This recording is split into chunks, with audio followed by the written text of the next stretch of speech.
طریقوں پر چل رہا اسی میں کامیابی. ہم تو ناچنے گانے والے تھے, اللہ پاک نے کہاں گندگی کے ڈھیر سے اٹھایا, کہاں نبیوں والے کام میں بٹھا دیا, اور آج لا کے آپ لوگوں کے سامنے کھڑا کر دیا. ابھی بھی نہیں سمجھو گے تو کب سمجھو گے؟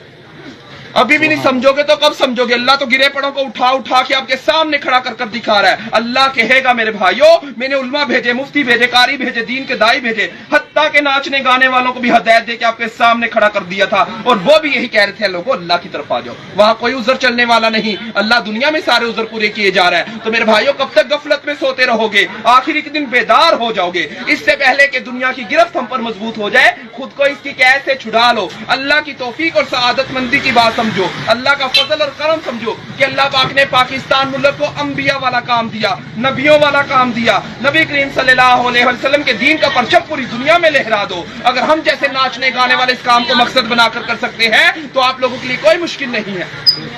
ہم نے تو سروں پہ دوپٹے سجائے ہوئے تھے, آج اللہ پاک نے امامے سجا دیے. ہم نے تو چہروں پہ میک اپ سجائے ہوئے تھے, آج نبی کریم صلی اللہ علیہ وسلم کا نور سجا لیا. ہم نے تو پاؤں میں گھنگرو سجائے ہوئے تھے, آج اللہ پاک نے اپنے رستے میں چلا دیے. جن لوگوں کے گھروں میں ناچنے گانے جاتے تھے, آج دین کا پیغام لے کر ان گھروں میں پہنچ رہے ہیں.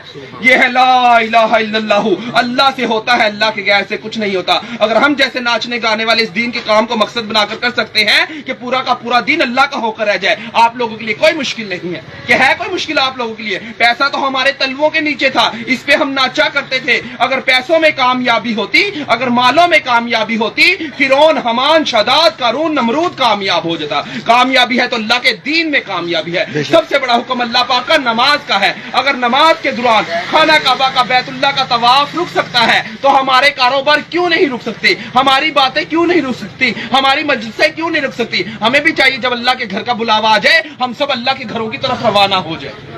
اللہ اور اللہ کے رسول کی مانیں گے تو کامیاب ہو جائیں گے. ہم بھی ناچتے تھے, گاتے تھے, غفلت اور جہالت میں ڈوبے ہوئے لوگ تھے, مگر میرے رب نے کہاں گندگی کے ڈھیر سے اٹھایا, کہاں نبیوں والے کام میں بٹھا دیا, اور آج لا کے آپ لوگوں کے سامنے کھڑا کر دیا. میرے رب نے اپنا وعدہ سچا کر دیا. اے لوگوں, ہدایت ہمارے پاس ہے, ہم جس کو چاہتے ہیں دیتے ہیں, جس کو چاہتے ہیں گمراہ کر دیتے ہیں. اے لوگوں, عزت کے خزانے ہمارے پاس ہیں, ہم جس کو چاہتے ہیں ذلت کے نقشوں میں عزت پہنچا دیتے ہیں, اور جس کو چاہتے ہیں عزت کے نقشوں میں ذلیل کر دیتے ہیں. وہی ہے وَتُعِزُّ مَن تَشَاءُ وَتُذِلُّ مَن تَشَاءُ. اس کے علاوہ کوئی عزت دینے والا نہیں, اس کے علاوہ کوئی ذلیل کرنے والا نہیں. کیسے کیسے لوگ آ کے سمجھا رہے ہیں, ابھی بھی نہیں سمجھیں گے تو پھر کب سمجھیں گے؟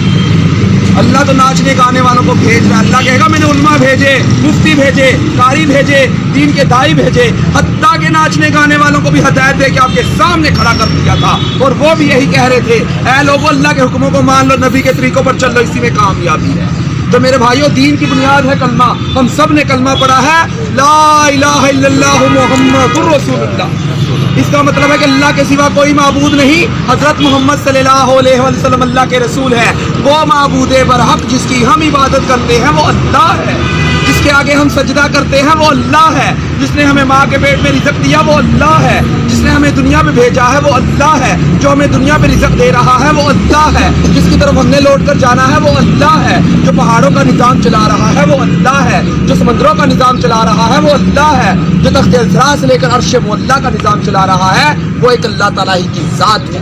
اس کے علاوہ کوئی دوسری ذات نہیں ہے. وہ وحدہ لا شریک ہے, اس کا کوئی شریک نہیں ہے, نہ اس کا کوئی ہمسر ہے, نہ کوئی ثانی ہے, نہ کوئی ساتھی ہے, نہ وہ کھاتا ہے, نہ پیتا ہے, نہ سوتا ہے, نہ اس کی کسی سے رشتہ داری ہے. وہ بے نیاز ذات ہے, وہ بے نیاز ذات ہے, وہ صمد ہے, وہ بے نیاز ہے, وہ خالق ہے, وہ سب کو پیدا کرنے والا ہے, وہ رازق ہے, وہ سب کو رزق دینے والا ہے, وہ سمیع ہے, وہ سب کی سننے والا ہے, وہ بصیر ہے, وہ سب کو دیکھنے والا ہے, وہ علیم ہے, وہ سب کچھ جاننے والا ہے, وہ الباری مصور ہے, وہی جان ڈالنے والا اور صورتیں بنانے والا ہے, وہ الحی ہے, ہمیشہ ہمیشہ زندہ رہنے والا ہے, وہ القیوم ہے, سب کو قائم کرنے اور سنبھالنے والا ہے, وہ وہاب ہے, سب کو عطا کرنے والا ہے, وہ قہار ہے, سب کو اپنے قابو میں رکھنے والا ہے, وہ جبار ہے, زبردست ہے, وہ المومن ہے, امن اور ایمان دینے والا ہے, وہ رحیم ہے, بے حد رحم کرنے والا ہے, وہ رحمان ہے, بڑا مہربان ہے. وہ کون ہے؟ وہ اللہ ہے جو ہم پر مہربان ہو گیا, جس نے ہمیں انسان پیدا کیا, جس نے ہمیں انسان پیدا کیا. لوگوں نے ہمیں ہجڑا کہا, خسرا کہا, خدرا کہا, کنجر کہا, مگر میرے رب نے کہا جیسا کیسا تیسا ہے, میرا ہے, میں نے بھیجا, انسان بنایا. اور قرآن پاک میں قسمیں اٹھا اٹھا کر لوگوں کو بتایا, والتین والزیتون وطور سینین وہذا البلد الامین. اللہ کہہ رہا ہے قسم ہے انجیر اور زیتون کی، قسم ہے صحرائے سینا طور کے پہاڑ کی. حضرت موسیٰ علیہ السلام والا جدھر اللہ سے ہم کلام ہوا کرتے تھے، پھر کہہ رہا ہے اس امن امان والے شہر یعنی مکہ معظمہ کی. پھر کہا لقد خلقنا الانسان فی احسن تقویم، کہ ہم نے انسان کو خوبصورت پیدا کیا. تو پھر ہم کون ہوتے ہیں انسانوں میں کمیاں دیکھنے والے، اپنے رب کی تخلیق کی ہوئی چیزوں میں کمیاں نوٹ کرنے والے. اللہ کے نبی نے فرمایا اس وقت تک اسے موت نہیں آئے گی جب تک کہ اس کی کمیاں نکال کے اس کے اندر منتقل نہ کر دی جائیں گی. رحمان کا کام ہے خوبیاں دیکھنا، شیطان کا کام ہے کمیاں دیکھنا. شیطان تو کمیاں دکھاتا ہے، میرے اندر 101 کمی ہے، مجھے دیکھ کر چلو گے تو گمراہ ہو جاؤ گے، اللہ کے نبی کے طریقے کو دیکھ کر چلو گے تو فلاح پر پہنچ جاؤ گے، بامراد ہو جاؤ گے، دہشت ملے گی، جنت ملے گی. اس کے لیے تیاری ہو رہی ہے دین کی محنت سے. میرے بھائیو جن کا وقت نہیں لگا، اگر ہم جیسے لوگ 4 مہینے لگا سکتے ہیں، آپ لوگوں کے لیے کوئی مشکل نہیں ہے. یہ ہے کوئی مشکل؟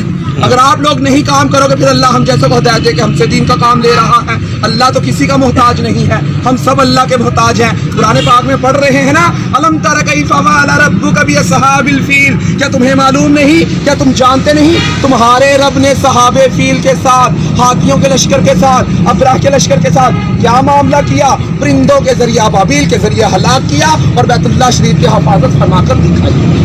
نمرود کو ایک مچھر کے ذریعے ہلاک کیا، جس بادشاہ کے تخت پر بیٹھ کر وہ سجدے کروایا کرتا تھا، اسی بادشاہ کے تخت پر بیٹھ کر اللہ پاک نے اس کے سر میں چھتر لگا کے دکھائے. حضرت ہود علیہ السلام کی قوم عاد جو کہتی تھی میں بڑی طاقتور قوم ہوں، حضرت ہود علیہ السلام نے کہا اے قوم یہ جو تمہیں طاقت دی ہے اللہ نے دی ہے، اصل طاقت تو اللہ کی ہے. اللہ کو مانو، کیوں غرور کرتے ہو، کیوں تکبر کرتے ہو، کیوں گھمنڈ میں ہو؟ مگر ان قوم والوں نے نہ مانا. اللہ نے ایک ہوا چلائی، پٹک پٹک کے مارا، ایسے پڑے تھے جیسے کھجور کے تن کے بکھرے پڑے. تو میرے بھائیوں اب کسی نبی نے نہیں آنا، چاروں طرف دیش چل رہی. ہمارے سروں پہ دوپٹے تھے، اللہ نے امامے سجا دیے. چہروں پہ میک اپ سجاتے تھے، نبی کا نور سجا دیا. پاؤں میں گھنگرو باندھ کے ناچا کرتے تھے، اللہ نے اپنے راستے کے لیے قبول فرما لیے. ہر چیز عزت رہ جانی ہے اور داڑھی مبارک قبر میں بھی ساتھ جانی. داڑھی مبارک قبر میں بھی ساتھ جاتی ہے. آج ہماری نوجوان نسل کدھر جا رہی ہے؟ ہم نے کبھی سوچا ہے؟ ہم نے کبھی سوچا ہے؟ اللہ کے منہ توڑ رہے ہیں، نبی کریم صلی اللہ علیہ وسلم کے طریقوں کو چھوڑ رہے ہیں. ہر بندہ پریشان ہے، حال سب کے اوپر آئے ہوئے ہیں. میرے بھائیوں یہ ہے مقام توبہ. توبہ تن نصوحہ نکالو، پکی سچی توبہ. یا اللہ میں تیرے حکموں کو مانوں گا، تیرے نبی کے طریقوں پر چلوں گا، تو مجھے معاف